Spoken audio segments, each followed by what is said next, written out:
was internal, she had to go through something external. Watch this. In order for you in 2010, God said, because understand, God does not operate on time, but he understood that in order for us to be able to comprehend his movements, he put a thing in place for us called time. And he said that in order for you to operate on where I am, I've got to bring you up. And what happened to bring you up? Maturing. I'm not going to have no more hypocrites testifying. You're not going to stand up here and testify and say the Lord will make a way out of no way, and you've never been in that situation. God said you don't know that side of me. God said that if you're going to testify and say that I'm a healer, you're going to experience some sickness. If you're going to watch this, if you're going to testify and say he's a doctor, he's a lawyer in the courtroom, that means you're going to have to go to court sometime, and you ain't going to be able to see your way out, and God was going to have to make a way out of no way. Is there anybody here that can testify that the Lord made a way out of no way? He turned the verdict.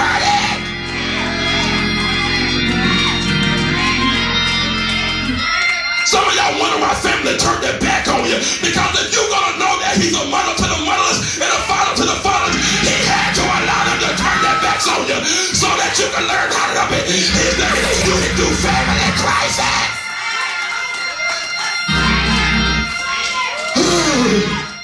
This time, you may fail some tests, but you ain't gonna fail those tests when you're not supposed to. Ask your neighbor, tell your neighbor, don't fail no test this time. Because see, understand the enemy will always come back and try to tempt you with the same stuff. But you gotta say, been there, done that. I seen that before. Watch this. You want to know the greatest level of discernment? When you have to discern demons that you've already faced. Let me say that again. You want to know the greatest level of discernment, Sister Key, is when you face demons that you already faced. Watch this. And they come and try to camouflage themselves as something else. But see, what you do is say, wait a minute. I know how you operate because I remember how you did. I remember what you did to my finances before. So now, you know what? Watch this, y'all. I'm about to hit you with something. Watch this, I'm about to hit you. Demons that you've already conquered, you don't even have to battle anymore. Let me say it again. Stuff that you've already conquered, when it try to come up, you don't even have to battle it anymore. Why? Because you've already conquered it. So when it comes, see, a lot of us waste too much time on old stuff. They never go, I got something new. So when the old stuff try to rise up, old thoughts, that thought will come telling you, you ain't gonna make it. Look, this situation you're talking about, you in 2010, and look, you still see some of the old manifestation. Tell you, and what you do, you tell that devil, wait a minute, hold on. I may see some old manifestation, but the new manifestation is just right around the corner.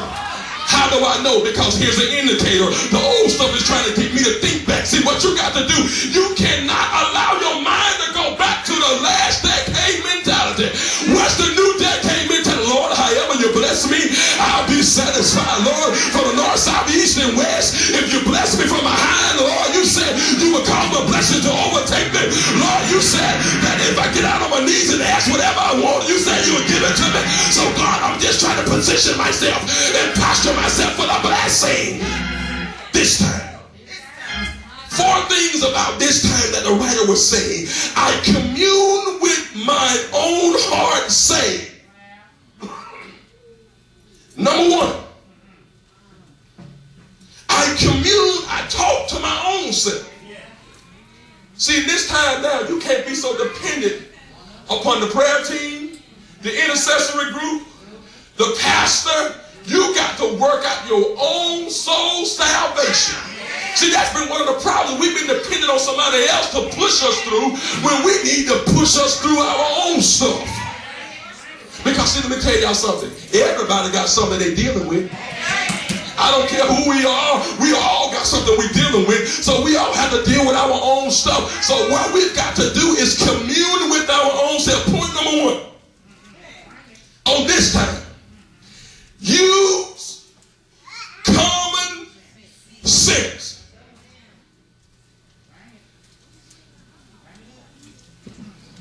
say it again. You don't have to go on no 7-day consecration. You don't have to go lay prostrate before God. Use common sense.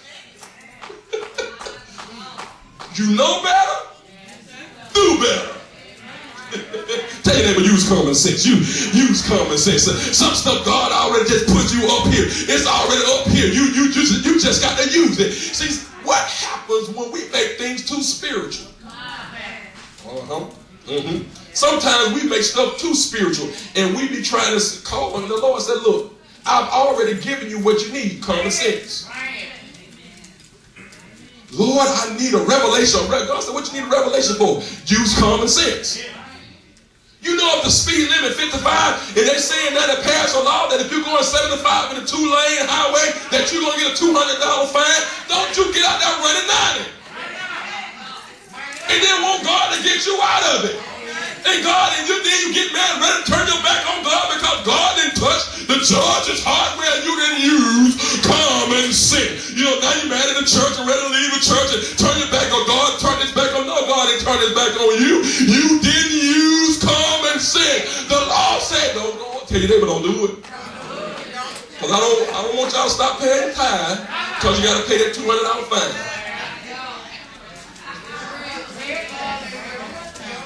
Know better, do better. He said, I commune with my own heart, saying some stuff. You know, some places you don't need to go no more. You know yourself better than the pastor.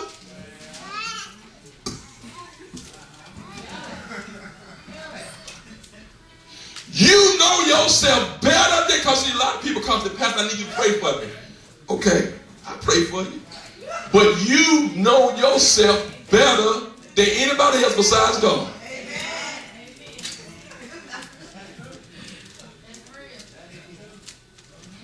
Lord, why you allow me to get in there? God said, look, you made your own decision.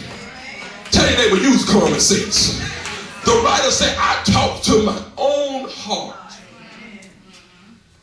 And a lot of stuff, y'all can admit, we talk to our own self. See, a lot of us didn't fall when we got there. We failed when we picked up the phone.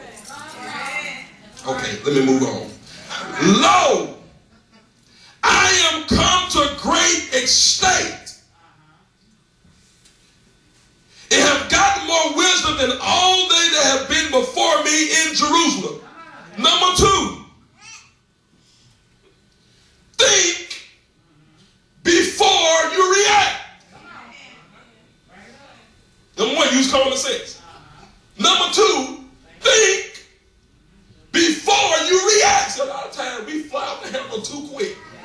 Has anybody ever been guilty of that? Oh, I have. You know, it just didn't, you know how we do it. It just didn't look right. So we jumped the gun and reacted before we thought. Sometimes you got to know when to just walk away. Tell your neighbor, know when to walk away. Know when to walk away. Sometimes you just got to step back for a minute. Let things cool. Let yourself cool down. Because guess what? You can't control nobody else but you. This is for somebody. This time, shout this time, this time, this time, this time, this time, this time. Because if you react before you think, there are going to be consequences and repercussions. Is there anybody here? Oh, Lord, had I thought before I reacted, I would have to deal with some of those consequences. Some of us right now are in a situation. Why? Because we did not think before we reacted.